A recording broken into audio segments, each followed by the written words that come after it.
¿Qué onda, jóvenes? ¿Cómo están? Bueno, Qué bueno que esta sea nuestra primera grabación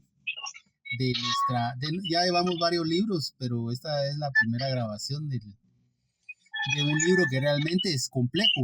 Lástima que no pudimos hacer grabaciones anteriores, pero bueno, nunca es tarde para comenzar. Así es que pues vamos a analizar la trilogía de Samuel Beckett, sus tres libros principales a los que se les adjudica su obra principal, Molloy, Malone muere y El Innombrable. De esos tres libros está constituida la trilogía, ¿verdad? Entonces, me gustaría que comenzáramos a una breve reseña de Samuel Beckett, ¿verdad? Aquí, más o menos, solo para dejar ahí constancia de quién es, en qué época escribió y cuál era su tendencia, ¿verdad? Literaria. Pues entonces, no sé quién de los dos quiere comenzar una breve reseña de Samuel Beckett. entre todos, según se nos vaya ocurriendo, es irlandés. Fue alumno o colaboró más. Por lo que hemos leído, conoció a James Joyce. No sé, porque unos niegan que puede haber sido él fue secretario, Beckett fue secretario de Joyce, pero no lo niegan, muchos lo niegan, sino que fue solamente una influencia. Y se conocieron. Uno de los escritos que yo leí, lo platicamos, que la hija de Joyce se enamoró de Beckett. Pero Beckett dijo que no, que terminó con ella porque él no tenía sentimientos humanos. Esa fue su excusa. Él no tenía sentimientos humanos, no podía amar, ¿va? Y pues escribió, es más famoso por su teatro que por las novelas. Nosotros elegimos leer las novelas y también al mismo tiempo por la intertextualidad, pues nos enteramos que mucho de su teatro tiene personajes parecidos a los de la novela. Sí. No sé qué más hayan recordado ustedes que leímos, que platicamos. Sí, la época quizá que es una de las cosas más importantes a recordar de Beckett, ¿verdad? Porque ahí se entiende mucha de su propuesta, ¿verdad? Que nació a principios del siglo, murió el mismo siglo, pero a finales casi del siglo, ¿verdad? Y su detonante fueron estas tres novelas que fueron post-guerra mundial, post-segunda guerra mundial, ¿verdad? Aunque él, como dice Luis, ya había hecho teatro. Y novela también. Pero aquí como que se reunió esa rebeldía que él sintió quizá por la guerra, ¿verdad? Y lo manifestó acá. No sé qué otros datitos nos puede dar ahí don Giovanni. Yo me imagino que la experiencia de la guerra fue la que generó estas novelas. Porque estas novelas son inmediatamente escritas, no son de los años 50, son de los años 40. Él ya había escrito todo esto a finales de los años 40, no como yo había creído antes que las había escrito a principios de los 50, las publicó entonces, pero ya estaban escritas en los años 40. Y me imagino que la experiencia de la guerra, él de hecho, a pesar de su carácter, él participó en la resistencia. Ya dirías a alguien que decís Beckett que pareciera que no le interesa absolutamente nada, pero sí estuvo un poco activo en la resistencia. Entonces me imagino que tuvo de cerca esa experiencia de lo que fue la Segunda Guerra Mundial. Además, en los libros que hemos leído, muchos libros que hemos leído, hemos platicado de la época en la que el autor vivía, ¿va? Que eso es muy difícil, eso se pierde, ¿va? Hay que imaginarse, porque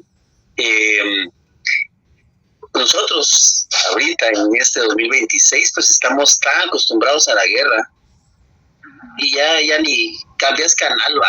Hay guerra en no sé dónde y cambias canal, ya es algo tan trillado, ya es de todos los días en cualquier parte del mundo. Pero en 1943, en ese tiempo en que se hizo la guerra, ¿va? ¿Qué impacto psicológico recibió esa gente? ¿va? No era lo mismo, no es lo mismo que ahora. Ellos estaban con aquella inestabilidad, aquel miedo de que fuera una guerra mundial, pues que se afectara a todos los seres humanos, y más la segunda, en donde ya se utilizaron armas de daño masivo, ¿verdad? Entonces que ya los intelectuales ya vieron que la humanidad se auto iba a destruir en cualquier momento. Y eso fue un impacto que tuvo que ver con el absurdo, con el existencialismo, que hemos leído en este grupo, hemos leído varios autores de ese tipo. Tuvo que ver definitivamente. Los intelectuales y los artistas, todos tuvieron esa, o por lo menos ellos lo expresaron, ¿va? Todo el mundo tuvo ese miedo, pero los artistas lo expresaron, ¿va? Sí, algo, parte de la rebeldía ese no pertenecer a una sociedad, a esta sociedad que no presenta una esperanza, o que no presentaba alguna esperanza de vida, algo que era absurda. Y después de la guerra, creo que parte de esa rebeldía fue que fue nombrado se le dio el ¿cómo se llama? El Nobel de literatura, y pues no lo recibió, ¿verdad? No fue él a la ceremonia. No fue a la ceremonia. Lo que no me queda claro es si él no lo recibió o simplemente no fue a la ceremonia. No sé si... Yo asumo que no fue a la ceremonia. Pues investigamos, ¿va? Si lo recibió. Porque hay unos que están pendientes de eso, pero yo creería que no. Y lo rechazó. No creo que lo rechazó. Sencillamente no fue a hacerse el discurso, llegar con frac, ir a la cena, porque eso sí no me parece a mí, Beckett. De hecho, de milagro dio la famosa entrevista. Carnaval, realmente es nada, pues. Solo para que lo vieran. Una entrevista es lo que nos envió Rolando. Una entrevista que él otorgó con la condición. ¿Cómo se dice? Con la condición de que no le hicieran preguntas. Lujo de entrevista. Se rayó el periodista con esta entrevista. Lo cubriste bien, le dijeron. Pues sí, lo que llama la atención es precisamente algo que por lo menos yo he captado en la obra de Beckett, ¿verdad? Que es esta sensación que tienen pues los artistas, los intelectuales, los pensadores después de la Segunda Guerra Mundial. Creo que eso marcó porque mostró la quiebra de los valores, los famosos valores de la civilización, que realmente pues no existían, pues.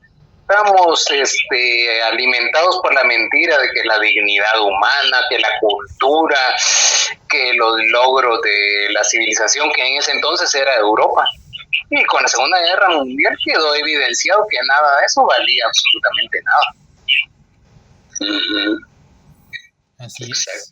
Aunque ya había habido algún autor por ahí que con algunas referencias que fuimos buscando en el trayecto de esta lectura, ya habían habido algunos autores ahí que habían hecho algo, no específicamente absurdo, pero sí habían tenido. Sí, yo creo que la Primera Guerra Mundial fue el primer paso de eso, porque es donde surgen esos autores que son ya más o menos nihilistas. De hecho, ya cambia el arte, ya viene el surrealismo, ya vienen todos estos escritores pesimistas. A mí me llamó mucho la atención Pirandello. No sabía yo que había él experimentado mucho antes de la Segunda Guerra Mundial, y de Beckett, por supuesto. Y que uno pensaría que todo esto fue después de la Segunda Guerra Mundial, pero antes ya había habido algunos experimentos o sensaciones de vacío o de soledad, no sé qué sintió esa gente, porque esos los de la Primera Guerra Mundial sí recibieron el primer impacto. En la Segunda Guerra Mundial ya hubo una primera guerra, ya sabemos ya, pero los de la primera, nunca. ¿Cómo va a ser que haya una guerra mundial, va? Y todo eso es muy influye en todo lo que los intelectuales plantean y en las obras de arte, va. Entonces todo esto es parte de volviendo a Beckett, lo platicamos y también estábamos leyendo a un crítico sobre ese solipsismo. No mencionan la palabra, pero más o menos el solipsismo de los personajes, ¿va? De estar páginas tras página, más el innombrable, hablando con él mismo y diciéndose cosas y planteándose y dudando, pero siempre hablando con él mismo, ¿va? Y en momentos tal vez preguntándose qué hay afuera o qué sé yo. Entonces, eso es cuando se dan situaciones de ese tipo, la guerra y cosas por el estilo, que amenazan a la humanidad, pues muchas veces el ser humano viene y se siente solo, pues se siente, se pregunta qué va a pasar, ¿va? Y eso es lo que muchos hicieron, y Beckett es lo que estuvimos leyendo. Los 3 libros tienen mucho que ver. Sin ir más lejos, si nos vamos a hace 4 años con lo del COVID, despertó mucho esa inquietud, ¿verdad? Existencial, de ver qué iba a pasar. Bueno, y si estamos tan vulnerables a algo que no está dentro de nuestra propia, no lo podemos manipular nosotros, sino que es general a nivel mundial, qué tanto somos como seres humanos acá, y así qué podemos hacer, qué tan débiles somos. Demostró mucho eso. Entonces, por ahí me imagino que es más o menos la sensación que ellos tuvieron después de las guerras, ¿no? Y eso se mira bastante en Beckett, porque si te das cuenta, los personajes todos están en esa situación. Ellos no son no responsables, sino que no pueden afrontar las circunstancias, son víctimas de las circunstancias. Todos los personajes de Beckett terminan igual. O sea, les va a pasar lo que les tenga que pasar, pues no es que ellos controlen su destino ni nada. Mira, Molloy está tirado ahí en un cuarto, pues no le queda otra que contar su historia. Y el Moran, que al principio se la lleva de que lo controla todo, de que todo, pues nomás tiene un percance ahí, termina exactamente igual que Molloy, sin poder caminar, sin poder valerse por sí mismo. Solo permíteme. Bueno, ahora entremos al análisis de los libros, pero uno por uno, y ahí hacemos un concepto general de los 3. Ahorita ya entraste en el libro de Molloy, pero ese libro de Molloy sabemos que, o supimos ahora que lo leímos, que está dividido en dos partes, ¿verdad? Que es Molloy como tal, el personaje, y Moran, que es el detective que lo anda buscando. Entonces no sé si alguno quiere extender algo ahí o empezar, pues ya lo dijo Giovanni, ya estaba relatando algo de Molloy, ¿va? Pero para hacerlo más estructurado, más de esta charla un poco más estructurada, para comenzar, que es el primer libro de la trilogía. Entonces sí sería, bueno, si alguno de ustedes dos puede... Bueno, es un libro, es una novela que en realidad consta de 2 novelas, porque son 2 historias completamente diferentes, que lo único que tienen de nexo es que Moran debe buscar a Molloy. Una pregunta que se haría uno es por qué el autor hizo una novela con 2 novelas. Esa es la primera pregunta que surge, porque el libro podría haber sido completamente la historia de Molloy y ya. Lo curioso es que el Moran, que es la segunda parte de la segunda historia, se empieza a transformar en Molloy. Parece que se transformara en él poco a poco, porque él está en un estatus, él vive en una casa con sirvientes y posición, el hijo con el colegio, etcétera. Pero hasta va a la iglesia.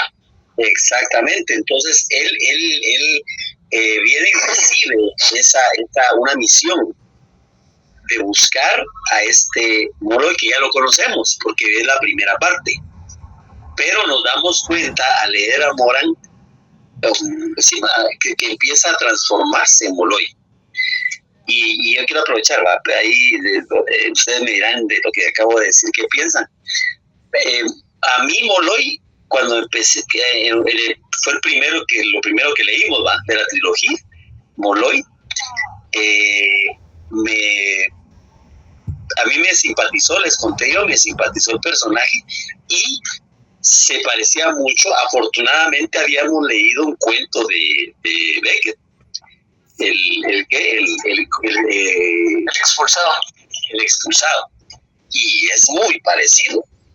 Y yo lo que les dije, que lo que me llamó la atención cuando empecé a leer a Molloy y recordé lo que habíamos leído del expulsado, que son personajes que no se quejan, o sea, los personajes de Beckett no se quejan, están sufriendo, y solo lo cuentan. O sea, ya ayer no me funcionaba una pierna, ahora la otra tampoco, pero no se está quejando, solo lo está contando, y todas las desgracias que nosotros les decimos desgracias, pero los personajes nunca les dicen así, solo lo se me cayeron los dedos del pie.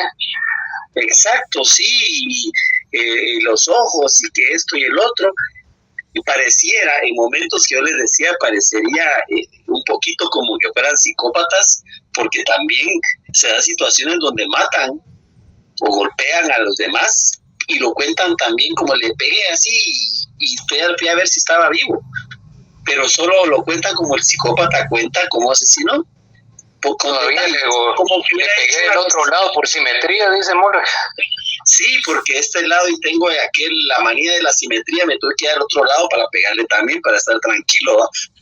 Pero el psicópata cuenta un asesinato como alguien cuenta cómo hizo un arroz, le echó las arvejas y todo así no sienten ningún ni placer, ni culpa, ni nada, simplemente lo cuenta y así son los personajes de él. Así lo empecé a percibir yo. Es cuando leímos Molloy y habíamos leído el expulsado. Sí, yo hallo relación esto de dos novelas en una, porque siento que una es el principio del circuito y la otra es el final, que termina en el principio. Por lo que fuimos leyendo nos dimos cuenta que Beckett alude mucho a el mito de Sísifo o de Sísifo. Entonces pienso que ese círculo que maneja no solo en esta novela sino en su trilogía en general, creo que por ahí pudo haber sido la razón por la que haya metido dos novelas en una, porque una comienza y la otra termina, pero termina cuando esta comienza y se puede leer y se puede leer. Algo que durante la lectura Luis nos hizo una observación, pero más que todo en el último libro del Innombrable que vamos a tocar, es que lo podemos leer a la página 16, a la 30, a la 40, a la 80, que no tiene una correlatividad, que uno diga, me perdí de tal cosa, pero es por ese efecto, que uno regresa a donde comenzó. Yo pienso que esa es la razón principal de que puso dos novelas en una. No sé si Giovanni tiene que decir algo. Pues como siempre los escritores, hay que tomar en cuenta que el escritor tiene pues las intenciones de lo que quiere escribir y las intenciones que no se cumplen a veces. ¿Quién quita que probablemente quería escribir una historia y no sabía exactamente qué tipo de historia? Podría ser que escribió la de Moran algún tiempo antes, algún tiempo después, la de Molloy. No sabía qué hacer con ellos, tal vez las unió. Por ejemplo, este cuento que menciona Luis, el del expulsado, son 4 cuentos. El expulsado, Primer amor, El calmante y El fin. Y esas historias él las escribió, pero no las publicó, ni tampoco tenía intención de publicarlas. Eran como experimentos. Por eso es que a uno le llama la atención tanto que estos personajes de esta trilogía hacen pensar en ese personaje del expulsado. Porque yo siento que fue el primer germen de estos personajes. Y ahorita que mencionaste eso, que vos leíste, aparte del expulsado, ¿leíste los otros 3? ¿O no? No. Para yo me acuerdo de todo esto porque en el 84 leí ese libro que les comenté sobre Beckett. Entonces ahí está pormenorizada toda la obra de Beckett. Pero obviamente en ese entonces no había leído absolutamente nada. Pero se me quedó eso de que todas esas cuestiones, por ejemplo esta de Watt, que parece que es importante para entender todo este rollo, esa tampoco la publicó. Según yo la había publicado y no la publicó. La publicó creo que después de las novelas de la trilogía francesa. Y por lo visto es una novela bien interesante. Algo que yo tiene algo de esto. Fíjate, sí, porque obviamente en la trilogía que acabamos de leer menciona a Murphy, a Watt, menciona que no conocemos, porque no leímos esas, que son las antes de la guerra. Lo que yo se los iba a preguntar, no sé si tenemos el dato, si el hecho de llamarlas trilogía fue idea de Beckett o fue porque hay muchos artistas que han hecho cosas y que después se las organizan de otra manera o les ponen otro nombre o qué sé yo. No sé si el hecho de trilogía es de él o fue post que alguien dijo estos 3 los vamos a juntar, es trilogía. Yo pensaría que sí, que fue con hecho pensado por la mención de los personajes en todas las novelas, la conexión que hay, ¿verdad? En el segundo se habla del primero, en el tercero se habla del primero y del segundo. Pero también se habla de Watts y se habla de Murphy. Exacto. ¿Por qué? Entonces, tal vez era más, no sé, se me ocurre porque yo un día me puse a pensar eso, porque ha habido obras que los artistas crean y a veces se las, ya muertos o qué sé yo, se las forman de cierta manera y así se queda, ¿verdad? Entonces, hay unas sonatas de Beethoven y que no tienen el nombre que él les dio. La famosa Claro de Luna, él no le puso así. Y creo que le puso casi una fantasía, pero no estoy seguro. Pero no le puso Claro de Luna, y así se quedó. Entonces, ¿será que era una trilogía? Que él dijo, Beckett dijo, esta es una trilogía. O fue después que se decidió que era una trilogía. Eso nos falta investigar porque sería importante, ¿va? Para comprenderlo mejor. Sí. Si él abarcaba más. No sé, yo creo que Beckett es uno de esos autores que, valga la expresión, escriben una sola obra. O sea, siempre están escribiendo sobre la misma temática. Yo creo que desde el principio, casi desde el principio, la obra de Beckett es como un desarrollo de la misma temática. Como decir, bueno, escribí esta novela, pero no me siento satisfecho porque no logré hacer lo que yo quería expresar con esta novela. Entonces después escriben otra y tampoco logran. Yo creo que ahí está eso, no sé si les puse ese comentario de que él había dicho que cada vez le costaba más escribir, que para él era cada vez más difícil escribir. Porque yo creo que a pesar de todo nunca lograba expresar algo que él quería expresar. En esto de la trilogía yo siento que él logró como condensar ahí esas obsesiones que tenía, que había puesto, digamos, en Watt, en los relatos estos. Mercier Camier, esa nunca la he leído ni sé de qué trata, pero parece que va por el mismo camino. Sí, según Frederick Carl, que es el que hace la reseña en el último libro que ya vamos a tocar adelantito, él expresa que primero fue Esperando a Godot y otras obras que él ya había puesto en escena, y a partir de ahí ya se inspiró en otros libros, como estos, ¿va? Como esta trilogía, por ejemplo. Entonces, todos tienen la característica de estar esperando a que suceda algo que nunca llega. Ese círculo del que les dije, ¿va? Esperando a Godot es eso, ¿verdad? Están esperando a alguien que nunca llega y se le puede decir esperanza, Dios, más allá, espíritu, lo que sea, lo que se le quiera poner, lo que el usuario convenga, lo que el lector le caiga mejor. Entonces, creo que sí, como dice Giovanni, ya él tenía esa idea primaria de hacer recapacitar a la gente que estamos en una famosa y entre nosotros llamada Matrix, que ya hemos tocado esa película, y ese ciclo en el que no vamos a pasar, en el que no hay un más allá y no hay una esperanza, pero todo está en la ilusión entre nosotros mismos de tenerla. Y como lo que ha dicho Luis en muchas ocasiones, ¿verdad? Tenemos una barca ahí con un asidero al que nos tenemos que agarrar, porque si no nos hundimos. Entonces para unos es el deporte, para otros es la lectura, para otros es el teatro, manejar lo que sea, algo la familia, la religión, la iglesia, Dios. Exacto. Entonces yo creo que por ahí redunda la obra de Beckett. Ahora sí, como sobre esto de trilogía, yo pues estructuralmente sí parece que es una trilogía, porque se nota que hay una especie de progreso, aunque a la inversa, ¿verdad? Yo más bien creo que es como una decadencia de entre un libro y el siguiente y el siguiente. O sea, sí tienen una unidad, pero yo creo que se les llama trilogía porque fueron las que escribió en francés.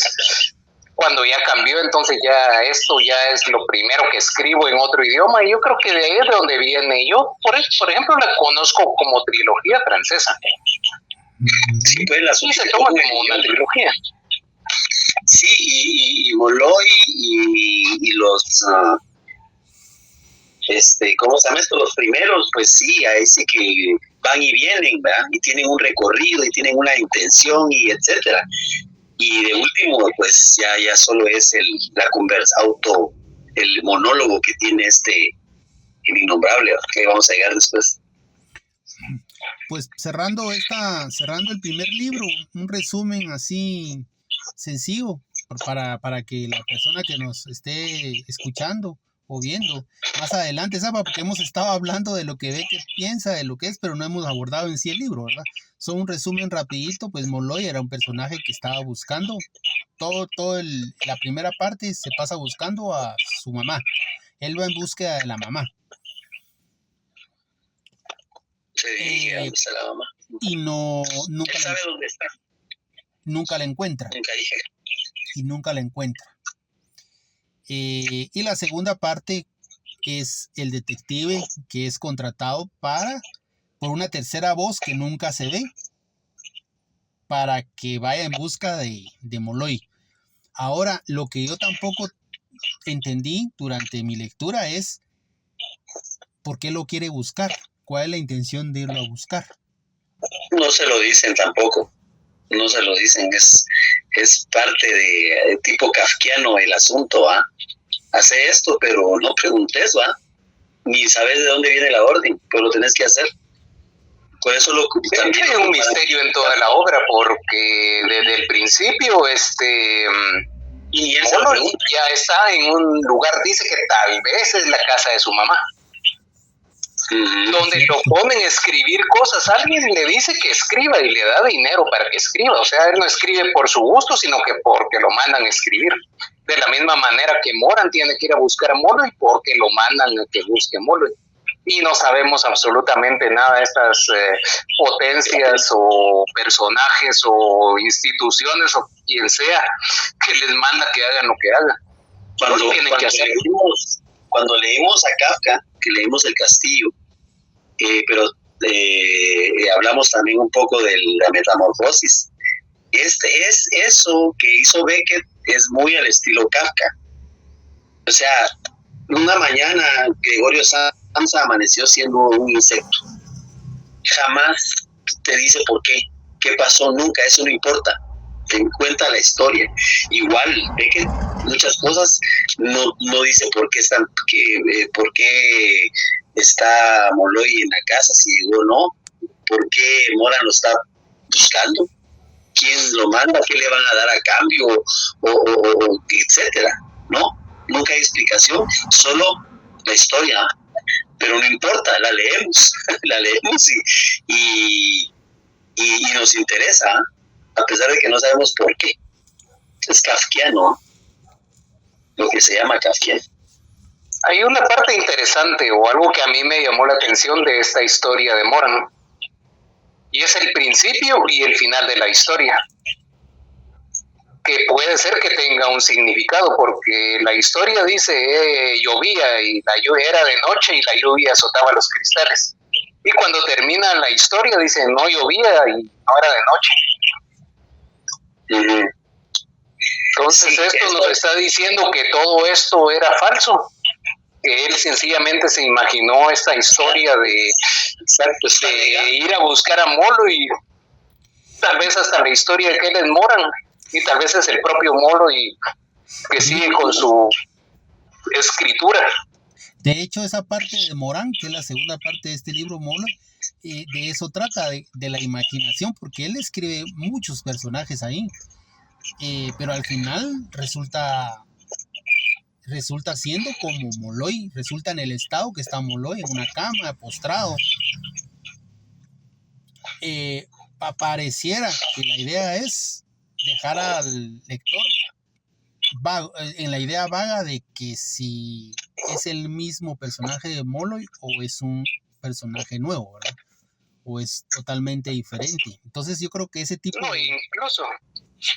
Incluso yendo un poco más allá, si te pone a volar la imaginación, puedes imaginarte que la historia de Moran realmente la escribió Molloy. Dejó de escribir su historia y se puso a escribir la historia de Moran. Pero realmente Moran, su hijo, Gaber, Judy, la cocinera, todos esos solo son producto de la imaginación de Molloy. Eso es algo que también podría tomarse como una teoría. Sí, esa, y en un momento te parece como que, en un momento, yo les comenté eso, que pareciera que eran muñequitas rusas, ¿no? Que una está en una cubre a otra, cubre a otra, entonces es como que está viendo una historia y viene y te dice que esa es no real, sino que estaba contando esa historia, y de ahí viene y te pone otra muñequita encima que está contando la historia, y así hasta que termina con el innombrable, ¿verdad? Y que al final él está hablando consigo mismo y ya no dice nada. Y dice todo, pero no para de hablar. Hay un dato bien importante que lo mencionamos hasta el cansancio en nuestras pláticas durante la lectura, es de que Beckett, él decía que él había escuchado, él sentía dentro del vientre de la madre, cuando estaba dentro del vientre. Entonces esa etapa fetal también podría llegarse a pensar, o yo en lo particular llegué a pensar en un momento de que todos esos personajes, la cocinera, el Morán, el hijo de Morán y todo, él los escuchaba cuando estaba dentro del vientre materno, y que tal vez él lo quería expresar de esa manera. Pero pues eso ya es algo muy particular. Yo creo que esa es una cosa que les comenté la vez pasada, que eso es la riqueza que tienen estas novelas. Se les pueden dar un montón de vueltas, se les pueden sacar interpretaciones, se les pueden sacar elementos. Incluso la misma lectura de la obra ya se convierte en un acto creativo. Vos como lector, en cierta manera, ya estás novelando con Beckett, porque él solo te da los elementos. Y mira vos qué haces con esos personajes y todo esto que te dicen. O sea, no te está diciendo, esta es la historia que empieza aquí y se desarrolla aquí y termina aquí, y así tipo Tolstoy en la de la sonata. Yo lo que quise decir fue esto. ¿No crees como que te da el juego ahí de narraciones y mira vos qué haces con ellas? Sí, sí, interesante la verdad ese juego que mantiene el autor. Bueno, pues en eso realmente no podemos decir que tiene un fin el libro, no podemos decir, bueno, aquí termina y este es el desenlace.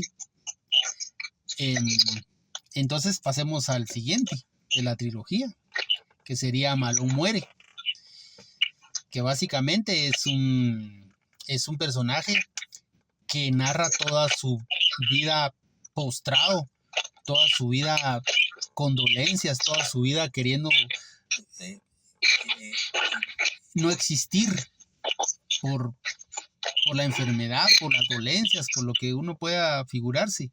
Esa es en sí, en general, la temática de este segundo libro, ¿verdad? De esta novela. Sí, uno podría pensar que es lo que sigue después de Molloy, ¿verdad? Yo por lo menos pensé de esa manera. Bueno, Molloy terminó ahí, terminó su historia y estaba en un cuarto, etcétera, etcétera. Y Malone muere. Casualmente pareciera seguir la misma cuestión. Está Malone en un cuarto donde más o menos lo atienden, tiene un cuaderno ahí, un lápiz para escribir y ya sabe que se va a morir. De hecho hay una frase que a mí me llama la atención Molloy, que yo la había confundido, según yo estaba en Malone muere, pero está en Molloy. En alguna parte de Molloy dice: lo que a mí me gustaría ahorita es hablar de las cosas que me quedan, morirme de una vez, no me dejan. O sea, él ya en Molloy expresa el deseo de morirse, ya en Malone muere, el personaje ya sabe que está a punto de morirse. Entonces, ¿qué puede hacer mientras se muere? Pues se va a contar historias porque tiene que llenar el tiempo con algo. Y también habla de inventario. También habla de inventario. Ese es otro elemento que qué bueno que lo comentaste, porque en varias partes de Molloy dice, bueno, si me da tiempo voy a hablar de mis cosas, voy a hacer el inventario de mis cosas. Ya espero que lleguemos ahí o ya vamos a llegar ahí, y nunca lo hace. Y Malone sí lo hace. Exacto, es uno de esos. Es el leitmotiv de todo el libro. ¿Ah? Sí, como todos los autores que hemos leído, todos están salpicados de su vida propia, manifestada a través de su literatura, en algún punto, unos más que otros. Y entonces, yo sé, o por lo que investigamos también, que Beckett era aficionado a la Divina Comedia. Sabemos que consta de 3 partes: el infierno, el purgatorio y el paraíso. Creo que hay cierta similitud. Quisiera creer que hay cierta similitud en esta trilogía. Y la parte esta de Malone muere, podría definirla. Yo cuando la leí, yo así más o menos iba pensando en ese ínterin, en ese... ¿cómo se llama? El purgatorio. El purgatorio, perdón, sí. Perdón por la edad, ya me juega malos, ya me hacen juegos feos ahí. El purgatorio, sí, está en ese ínterin que no se muere y que está como limpiando muchas cosas de su pasado, de su vida, pero no se muere, ahí se queda en el limbo, en ese limbo, ni vive ni muere, ahí está sufriendo, por decirlo de alguna manera. Fíjate que ahorita que dijiste eso, recordé que tiene una relación ahí con una señora. ¿Cómo se llamaba? La señora Moll o algo así se llamaba, la que se muere, ¿va? Y la última escena es en una barca, ¿verdad? Y pues la barca te hace recordar al barquero que te pasa el yo no sé cómo se llama ese cierto, ¿verdad? Podría ser eso, y yo no lo había pensado hasta ahorita que él está mencionando eso. Sí, hay muchas referencias y podría darse, pero con Beckett se vale todo. Uno a veces piensa que, por ejemplo, eso que me dicen ustedes del retorno al vientre, ¿va? Al vientre. ¿Verdad? Cuando ya, porque él se va quedando, cada vez se va quedando más fuera del exterior, más en sí mismo, ¿verdad?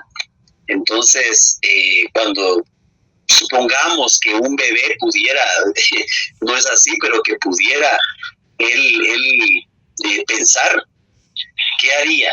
Solo puede pensar él mismo, no tiene otra referencia, no sabe qué hay afuera, no sabe nada, Pero si él pudiera pensar, pues se pone a pensar, es un monólogo imparable.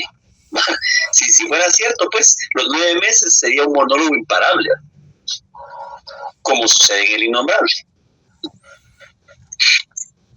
De hecho, sí, este es otro símbolo que podríamos ver que tiene esta obra, ¿verdad? Que va de lo exterior hacia lo interior cada vez más, como en un cono, como el infierno de la Divina Comedia, que más o menos así era el diagrama, un cono invertido.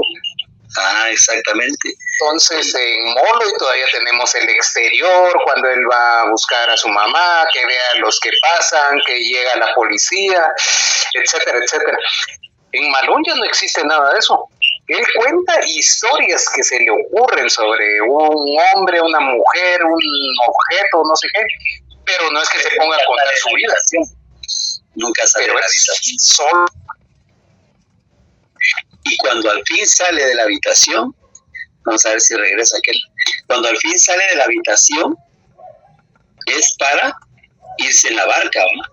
Que podría ser una alegoría del barquero que te lleva al otro lado, pues ya moriste y te lleva a donde están las almas, ¿no? No sé si Caronte se llamaba ese, no estoy seguro. Caronte, exactamente, Caronte, la barca de Caronte. Y también el símbolo de la Divina Comedia, ¿verdad? Solo que es una Divina Comedia a la inversa. Podríamos decir que Moloy es el paraíso, Malón muere es el purgatorio y el Innombrable es el infierno. Exacto, al revés. Según como lo querrás ver, algunos podrían verlo a la inversa. Exactamente. Y fíjate que en el digamos que si en esa comparación que estamos haciendo, si el Innombrable es el paraíso, es donde les dije yo que varias veces dice ella, y nunca dice quién es ella. Podríamos pensar en Beatrice, en la musa de Dante, ¿va? Que es la que lo recibe al fin en el paraíso. No, sí, pues, entonces, pues sí, ahí sí que es... sí da en qué pensar, ¿verdad? Debido a eso de la preferencia que le tenía al libro, a la Divina Comedia, entonces sí, pues hay cierta relación ahí plasmada. O que uno ya leyendo, porque si no sé si uno no lee esas cuestiones antes, esos detalles, lo pueda relacionar. Pues en mi caso yo lo leí antes, entonces ya lo relacioné, pues, pero...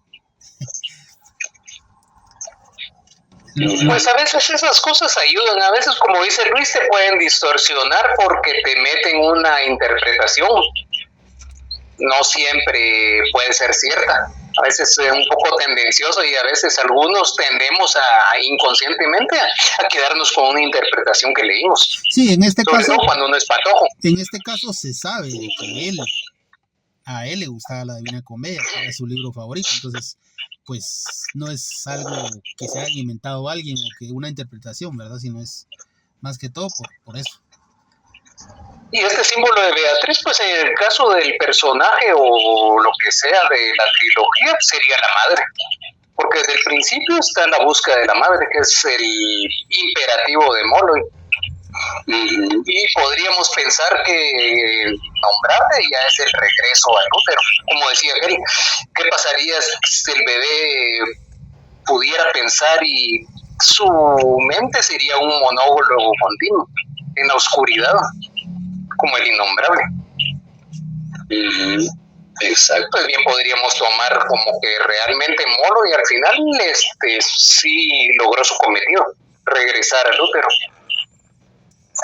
Es un símbolo, creo que aceptable.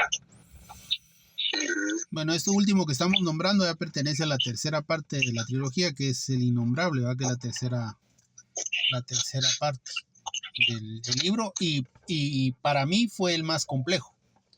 Fue el más complejo porque es una voz. ¿De dónde sale esa voz? Es alguien, pero a la vez no es nadie. No se le puede llamar ente porque tampoco es físico. Es innombrable. Es innombrable. Justo, el nombre ese nunca pudo estar mejor puesto en el título del libro. De hecho, es la más difícil de definir porque las otras las definimos. Bueno, la primera trata de Molo y esto y Moran. La segunda, Malón, tal. Pero aquí, ¿qué podés decir vos de qué trata el innombrable? Sí. ¿Cómo definirle? Haceme un resumen del innombrable. Ahí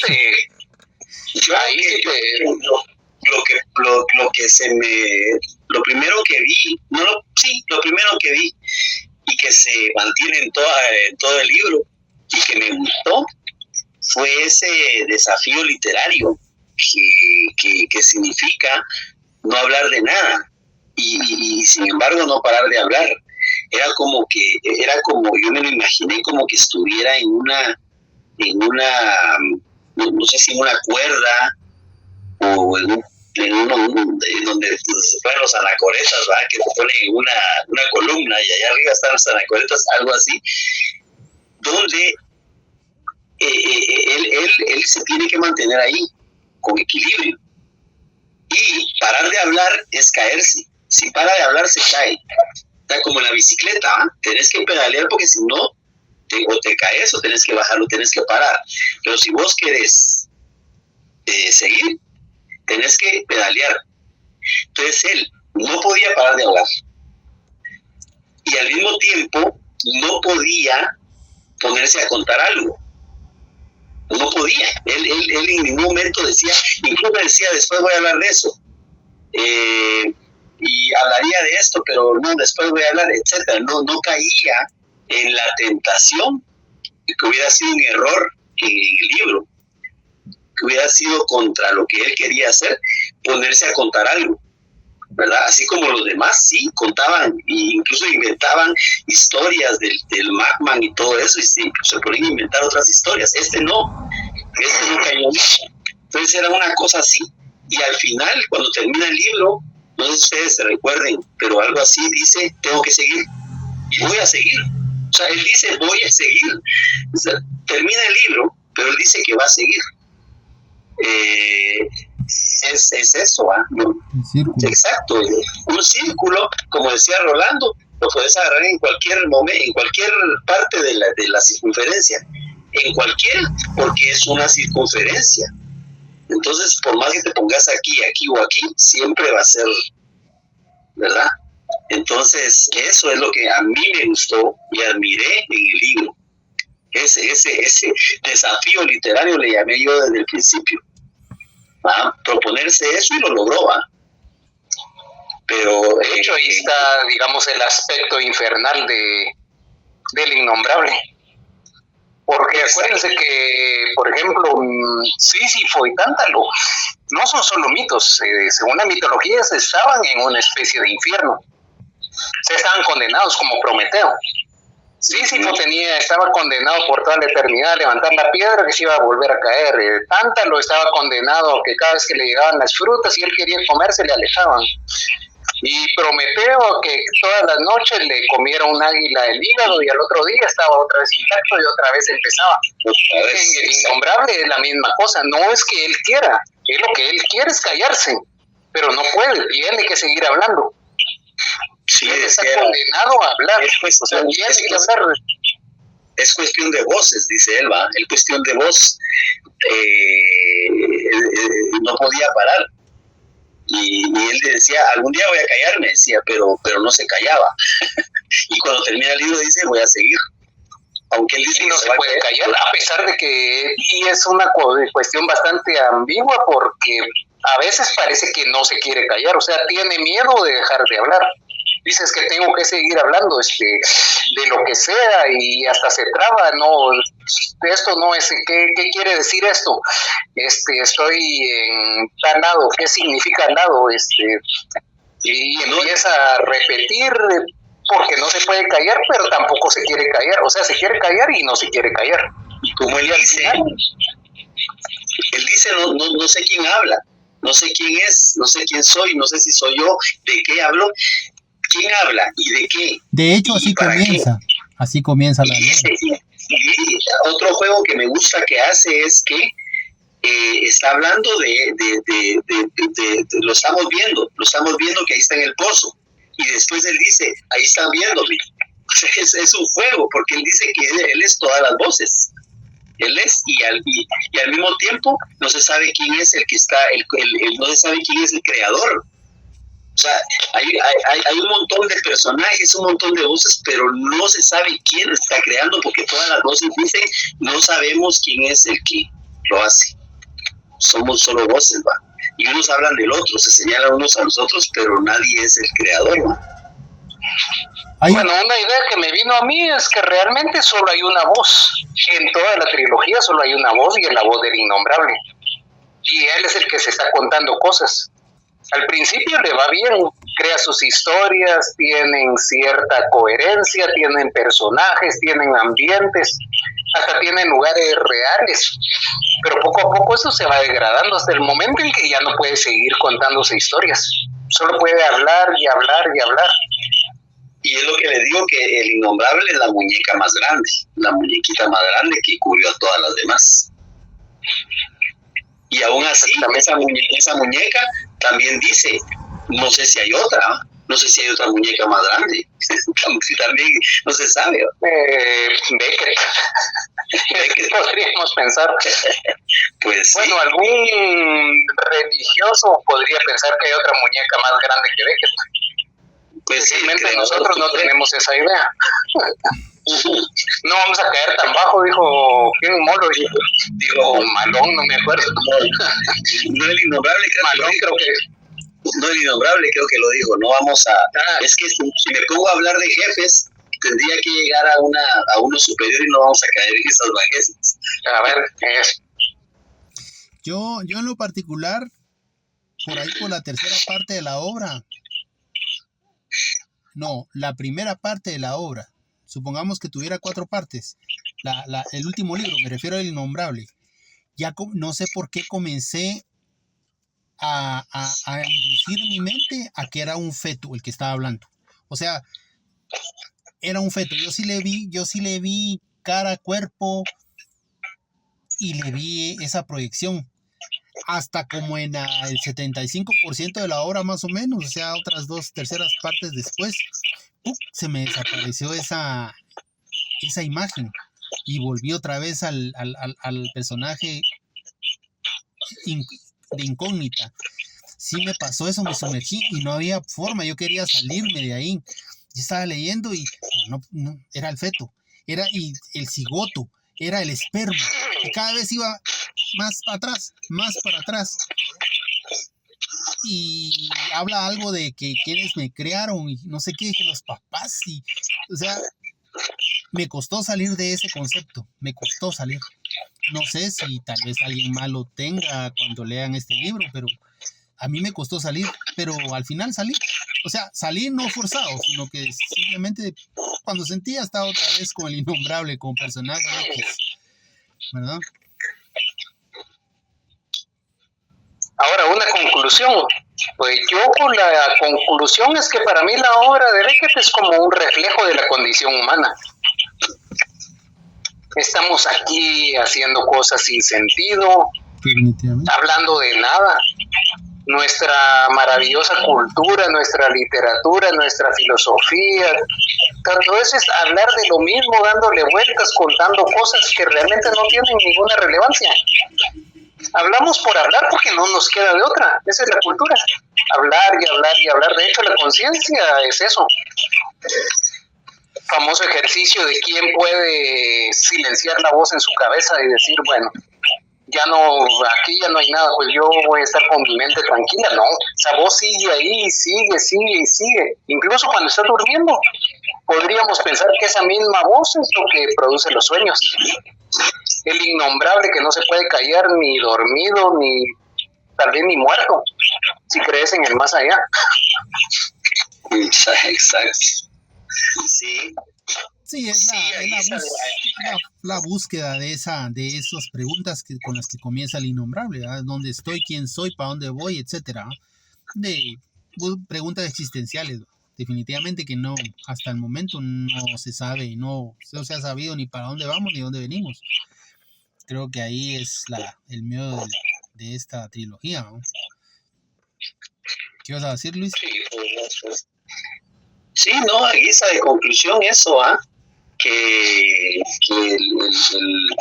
el ¿cómo se llama esto? El ser humano tiene, así como Molloy, que tuvo problemas con la autoridad, que la autoridad te dice qué hacer, que la autoridad, digamos, la sociedad, pues digámosle las religiones, etcétera. Y entonces está ese golpe contra tu ser, ¿va?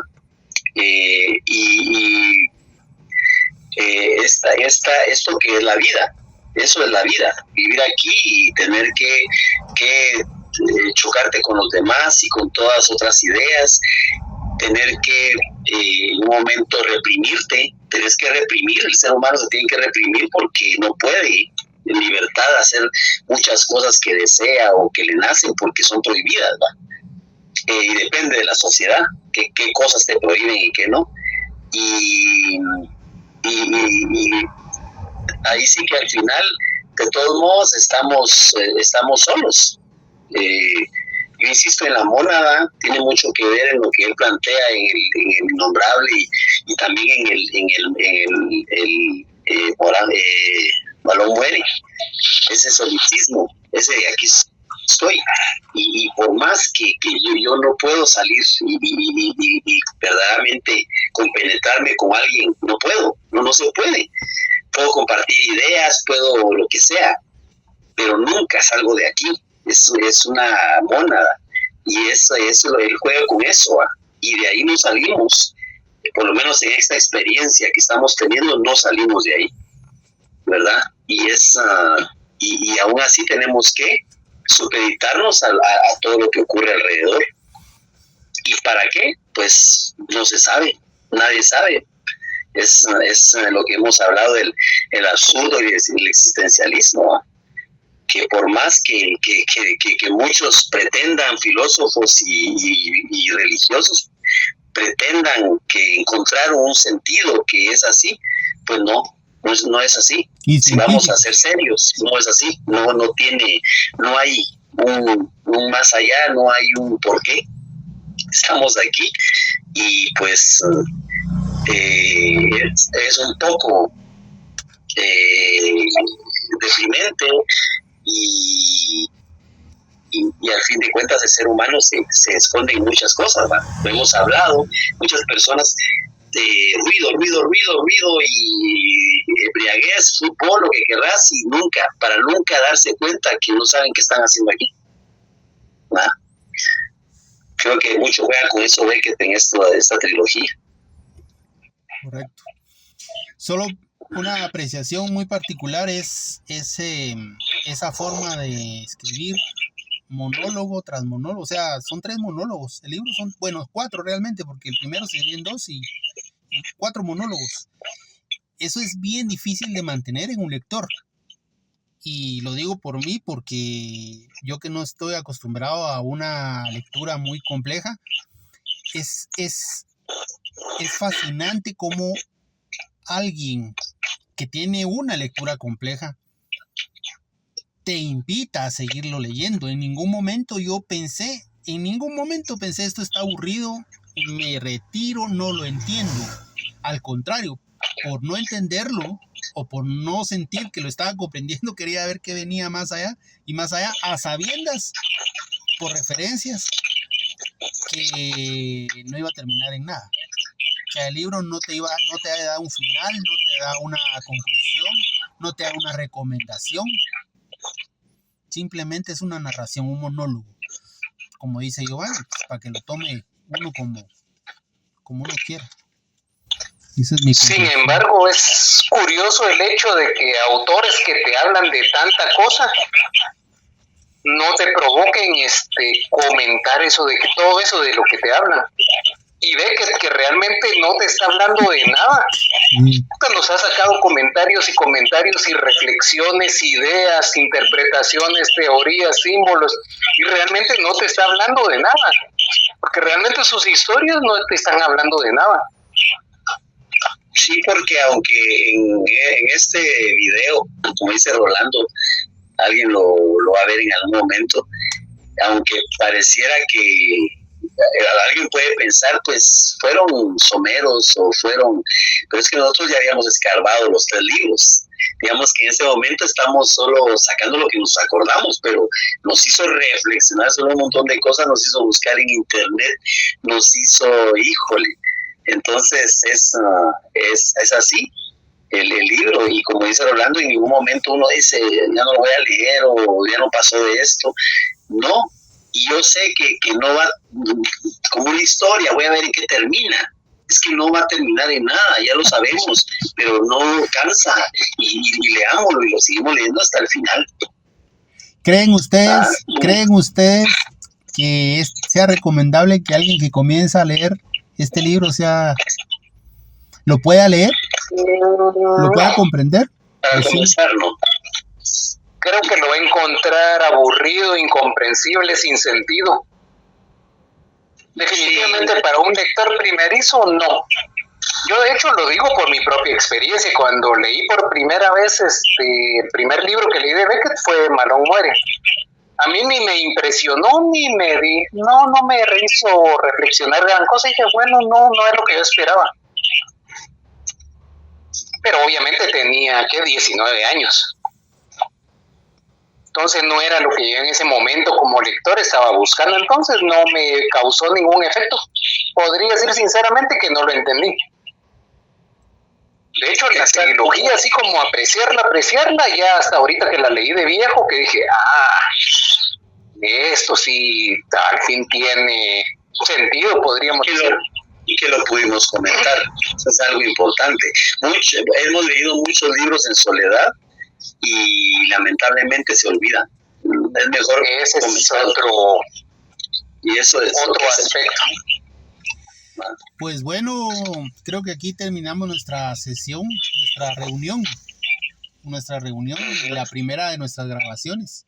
Que ojalá algún día alguien pues le sirva de guía para comenzar alguna lectura importante, o alguna también que no sea tan o quien haya leído esta trilogía también, que quiera ver qué dijeron otros de la trilogía, ¿va? Sí. Exacto.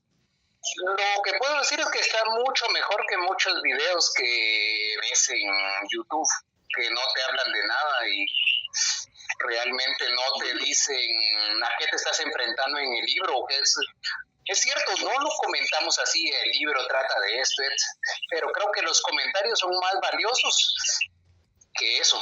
Eso que dijiste, se me había olvidado a mí decirles que otros libros que hemos leído, me pongo a investigar en YouTube una reseña o algo ya cuando terminé de leer el libro, y más de alguien te da una reseña de lo que es, por ejemplo, Chekhov, de Kafka, de un montón, pero de no hay una reseña de un libro. Te dicen que hizo una trilogía, te dicen que fue un tipo que inventó, que el absurdo, no lo inventó, pero que promulgó el absurdo en tal año, pero no te hablan de la obra.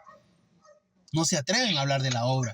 Y eso es bien importante, ¿verdad? Bien gratificante cuando alguien está buscando algo y de pronto le aparece una crítica de la trilogía. Chica, qué bonito, pues. Pero de hecho, como lectores creo que subimos a un nivel bastante alto, porque no creo que cualquiera lea a Beckett. Mucho menos decir, lo leí, lo pasé de largo porque tenía que leer a Beckett, sino leerlo, comentarlo y me voy a caer el sentido. Sí. Pues bueno, entonces aquí nuestra primera charla, esperamos una segunda y seguimos viendo, pues. Bueno, excelente. Saludos a todos. Ahí seguimos.